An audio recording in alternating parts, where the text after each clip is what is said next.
After pala ng tour namin ay dumiretso kami sa aming hotel, sa Holiday Emerald Hotel. Sobrang lapit niya lang dito sa isang sikat na kainan which is Dak Kim Boncha. Boncha Dak Kim.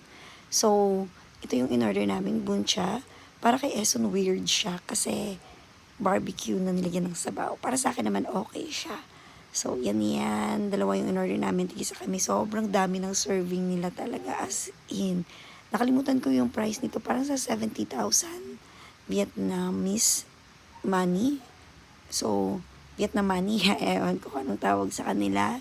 So, pagkatapos nga namin dito ay nag-ikot-ikot kami sa old quarter. Pumunta kami sa Tak Kiem. Yan yung lugar na sobrang daming tao. As in, ang daming tao.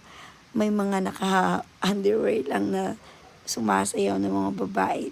Parang beer house siya, na parang beer street, ganyan. Kaya naglakad-lakad muna kami dito at nakadaan kami sa Tokyo Matcha. Kumain lang kami ng ice cream dito. Ako lang pala kasi si Eson hindi. Then, nakapunta kami dito sa isang lugar na parang chill lang siya. Katabi niyan is yun nga, yung sobrang daming crowded. So, dito na lang kami. Yung in-order namin is chicken, tapos frog. Yung kay Eson, sa akin chicken wings. Ang saya lang ng gabing to. Yan lang. God bless. Bye. Maging kayo palagi.